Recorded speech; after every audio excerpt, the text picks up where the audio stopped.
Bentornati nel forum. Oggi parliamo di Duralande, gioco di ruolo del 2020 di Marta Palvarini, finanziato su Kickstarter, edito dall'Asterisco Edizioni e distribuito da MS Edizioni.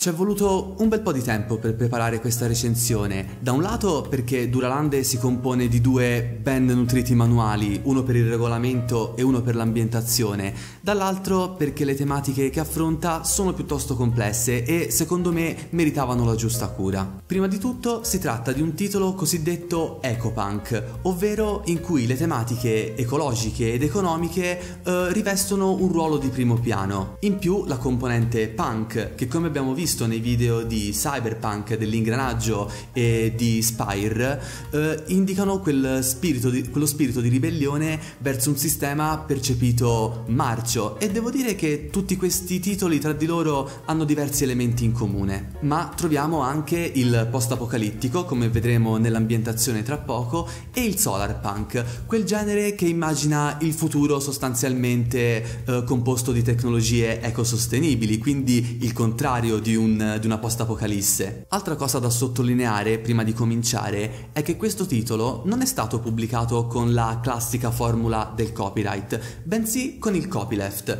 Potreste già averlo sentito nominare, in italiano non è che si possa tradurre correttamente, io a qualche volta l'ho visto adattato con permesso d'autore, però non è che mi piaccia più di tanto. In che cosa consiste in pratica? È una sorta di alternativa al copyright in cui è consentita la riproduzione parziale o totale di un prodotto a patto, per esempio, di citarne gli autori, in modo da poterne diffondere meglio il contenuto senza incorrere nelle classiche problematiche legate al copyright. Per non divagare troppo, vediamo subito l'ambientazione e mi scuserete se in alcuni punti sarà un po' sintetico, ma le cose da dire sono veramente tante che se dovessimo trattarle tutte non basterebbero 3 video. Le Duralande sono una piccola frazione del Mar Mediterraneo, in particolare l'Italia, parte della Slovenia e Croazia. L'ambientazione si colloca 301 anni dopo una grande guerra corporativa scoppiata nel 2051 chiamata Poliorcesi, nome ispirato al sovrano macedone Demetrio I Poliorcete, dal greco antico Poliorketes, assediatore. Chiedo scusa per la pronuncia eventualmente, ma non ho studiato greco antico. Già la presenza di una guerra tra corporazioni è il primo di molti collegamenti a Cyberpunk. I sopravvissuti si riunirono in nuovi gruppi organizzati, ognuno con precise idee e gerarchie, chiamati Clade o, se preferite, gruppi tassonomici di riferimento, come li definisce uno storico di questo mondo post-apocalittico chiamato Borzo Caladri, detto lo Sterling, citazione a Bruce Sterling, autore della Matrice Spezzata, colonna portante della narrativa Cyberpunk. Che cosa significa? Proprio come le piante, divise in famiglie tutte legate da una radice comune, ogni clade è una famiglia e la comune radice è la Poliorcesi, e per assicurarsi la sopravvivenza, ogni famiglia può entrare in simbiosi o in conflitto con altre famiglie, formando nuove clade sulla base di quelle distrutte e così via. Oltre alle clade si formarono nuove corporazioni dalle ceneri del vecchio mondo capitalistico, che, insieme alle prime, governarono questa nuova realtà, in particolar modo le grandi città italiane e i loro dintorni. Partiamo da Firenze, anche perché l'intero manuale di ambientazione è narrato da uno studioso fiorentino che dà la sua visione del mondo, un po' come Giorgio Vasari per la storia dell'arte, e guarda caso si chiama Marsilio Vasari, come a sottolineare che la storia spesso è raccontata da un solo punto di vista. Tutta l'area circostante viene chiamata Ecolandia Fiorentina, in cui la natura selvaggia sembra aver sviluppato una coscienza propria tale da spingerla ad aggredire la città, la tematica ambientalista che abbiamo visto in Symbaroum per esempio. Mentre la città sta vivendo un nuovo grottesco rinascimento sotto la guida della Clade Medici e Proxima, che gestiscono rispettivamente la vita politica e commerciale insieme a diverse corp. In questo contesto Firenze ha raggiunto grandi conoscenze mediche negli innesti e protesi, tali da renderla una realtà transumanista, dove peraltro ogni differenza di etnia, sesso, genere o d'orientamento è stata abbattuta. Tutto bellissimo, direte voi. Peccato che grazie alla Clade Proxima l'unico modo per emanciparsi da una vita di miseria è il criterio della meritocrazia genetica, in cui se sei nato da una famiglia di spazzini potrai solo fare lo spazzino. Ovvia critica al concetto stesso di meritocrazia, dove alla fine contano più le condizioni di partenza che l'effettivo merito. Non a caso questo sistema sembra fatto ad hoc per evitare che la città si riempia di persone provenienti dallo sprawl fiorentino, la zona povera e degradata, persone tenute buone da reparti di polizia specializzati. In pratica un enorme LGBT washing ma in salsa tecnocratica. Firenze è diventata il polo commerciale principale delle Duralande e fa un uso indiscriminato del carbone generato dai resti della guerra per alimentare le sue fabbriche. Nella Firenze di frontiera invece dominano altre corp che non applicano esattamente questo sistema, in compenso è pieno di imprenditori rampanti, veri e propri redneck e campi lavorati da manodopera straniera. Più a nord, tra Milano e la pianura padana, sorgono la Clade arcologica, che come dà nome vive all'interno di enormi edifici autosufficienti, dove però alla classe dirigente sono riservate le aree di lusso, mentre ai lavoratori le soffocanti zone inferiori.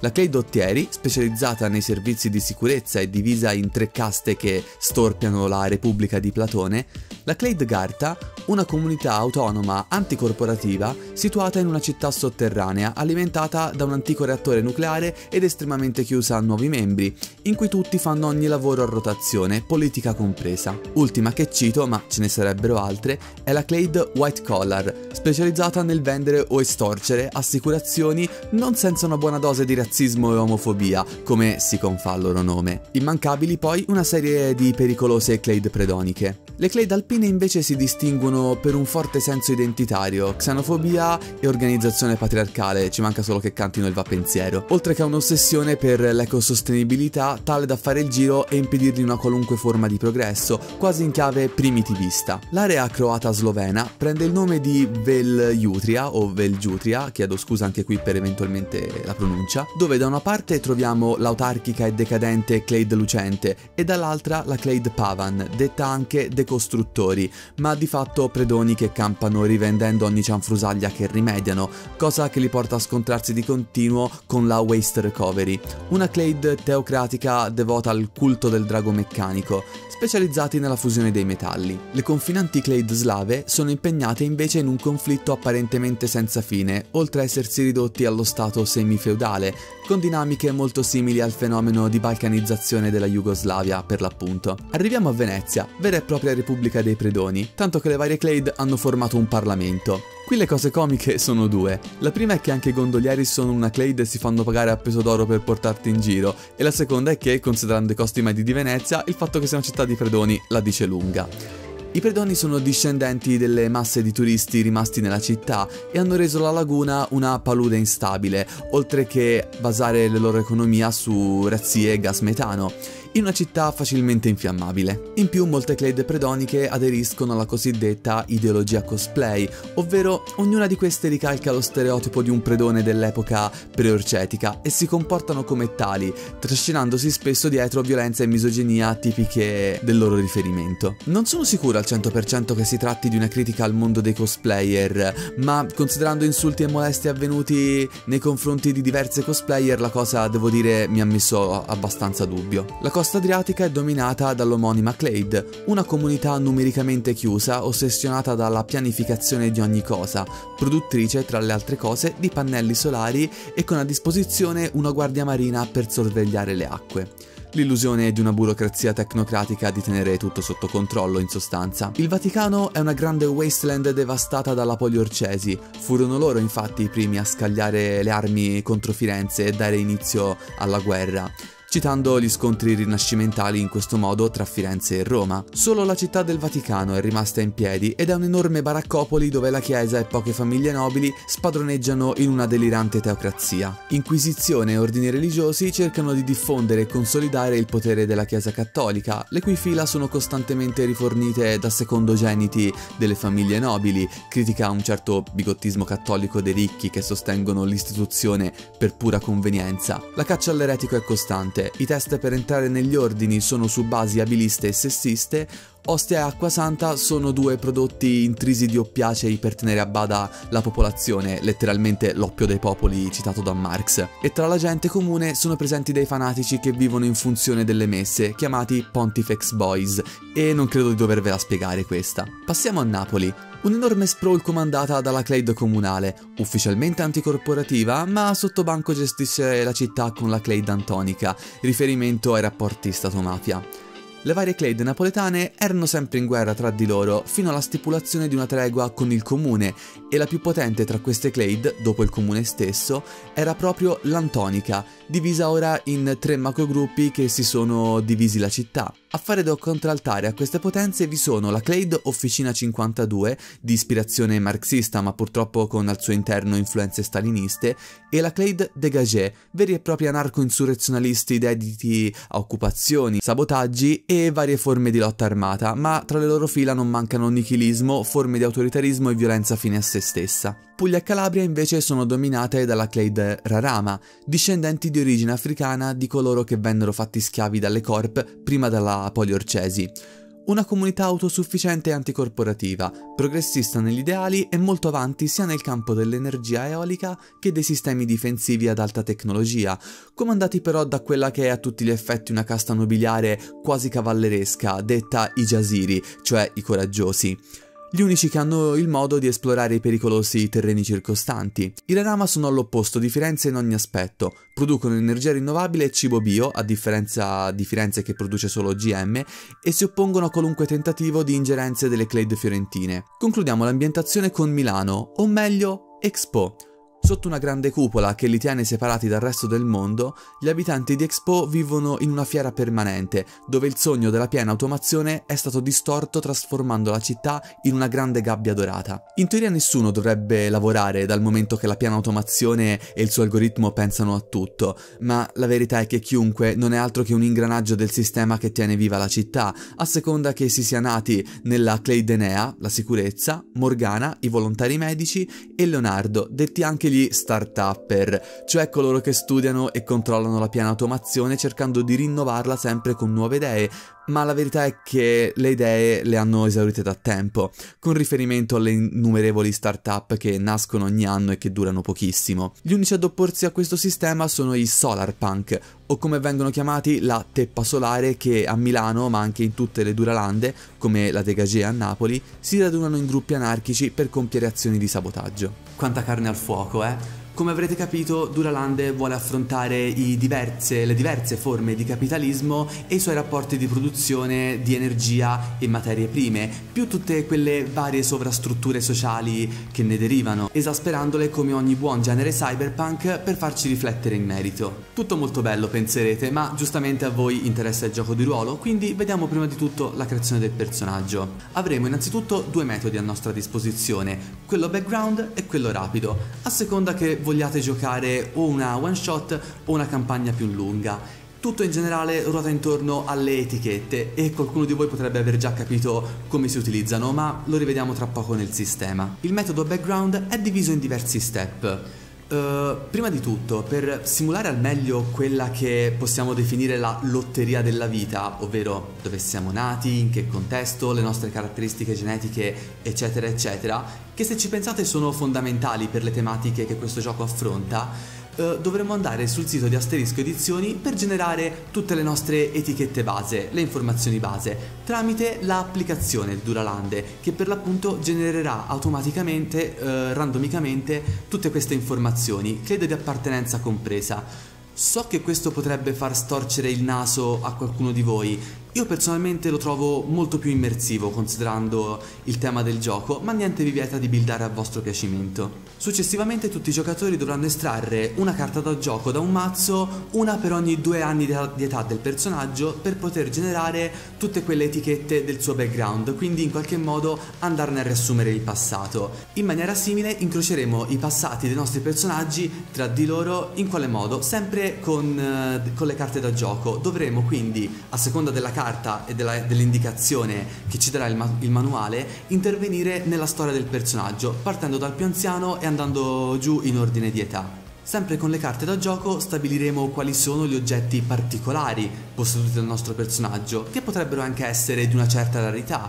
Invece per gli oggetti dell'equipaggiamento base, possiamo dire, potremo stabilirli semplicemente in base al nostro status economico. Per concludere, potete scegliere anche di avere delle etichette di oppressione e di eccedenza. Che cosa significa? Avere un'etichetta di oppressione significa che, a prescindere che il vostro personaggio ne sia consapevole o meno, potrebbe subire una forma appunto di oppressione, possiamo dirne una per esempio il razzismo. Se però il vostro personaggio, e quindi avere l'etichetta razzismo, ma se il vostro personaggio ne fosse in qualche modo consapevole, potrebbe aver sviluppato un sistema di idee per opporsi a questa sua oppressione, e questa è l'etichetta eccedenza, che sempre nell'esempio del razzismo equivarrebbe a etichetta antirazzismo. Il metodo rapido implica semplicemente il dover generare le etichette base del personaggio con o senza applicazione e scegliere uno dei vari template messi a disposizione dal manuale, che fornirà le etichette, la clade, lo status economico, eccetera eccetera. Mentre per incrociare le storie, il personaggio più anziano narrerà un evento che coinvolga tutti gli altri personaggi, e anche qui via discorrendo in ordine di età. Poi ovviamente si sceglie anche in questo caso la clade di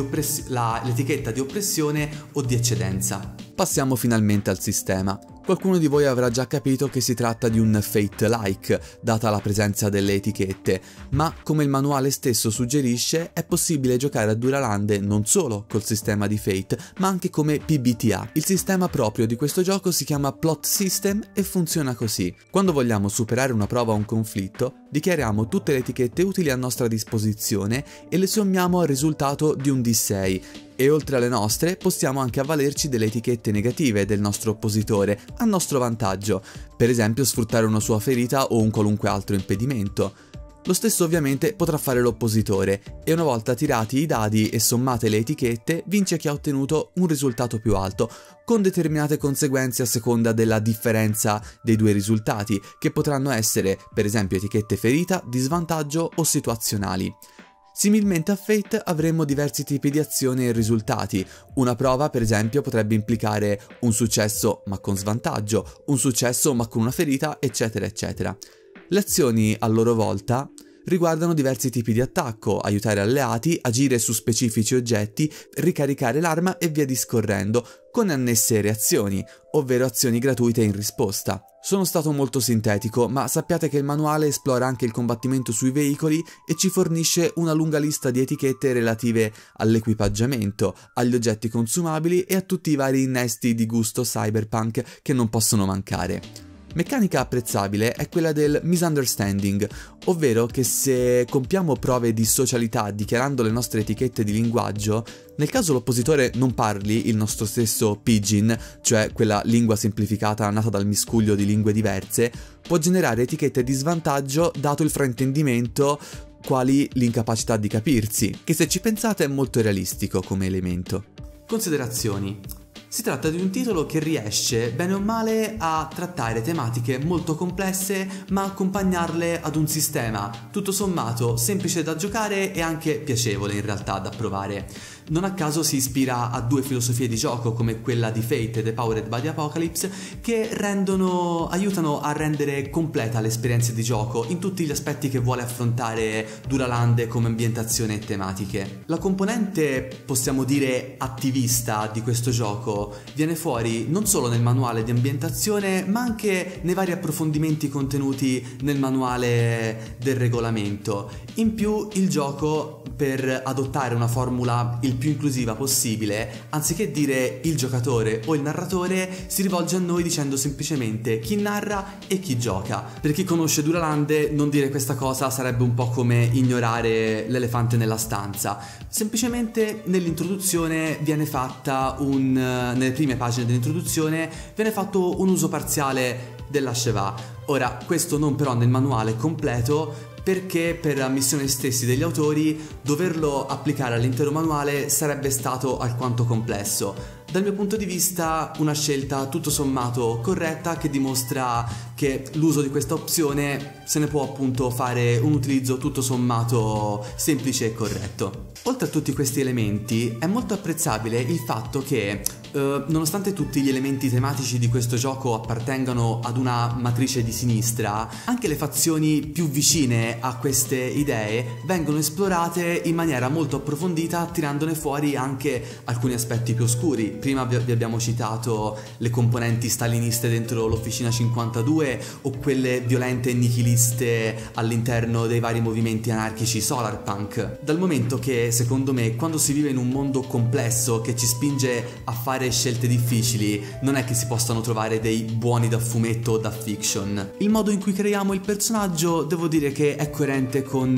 i temi portati avanti dal gioco. Devo dire che 4 pagine per la scheda per i miei gusti sono un po' tante in effetti, però considerando l'elevato numero di etichette che si possono accumulare era giusto prendersi tutto lo spazio necessario. Nonostante avesse meno pagine, il manuale di ambientazione mi ha richiesto un po' più di tempo per essere letto. Questo perché, essendo scritto dal punto di vista di un abitante delle Duralande, hanno adottato tutti quei vari pidgin, cioè le lingue mescolate tra loro, per esporre tutti i vari luoghi delle Duralande, e questo ha reso la lettura in alcune parti un po' più difficoltosa, però niente di incomprensibile tutto sommato. Invece, nonostante le sue quasi 400 pagine del manuale del regolamento, questo risulta invece molto più scorrevole da leggere, e con le sue quasi 60 clade, le varie tribù e il numero elevato di etichette, anche chi ama avere più elementi a disposizione per personalizzare il proprio personaggio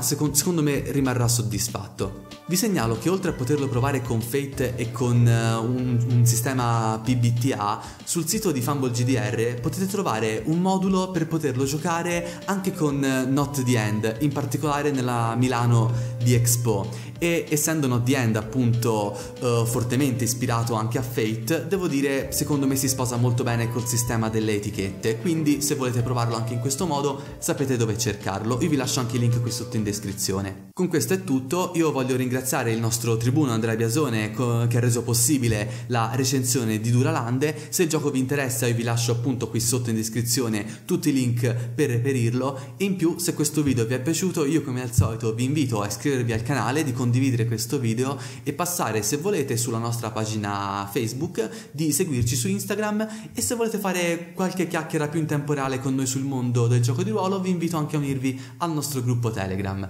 Daniele dal forum Sententiam chiudo.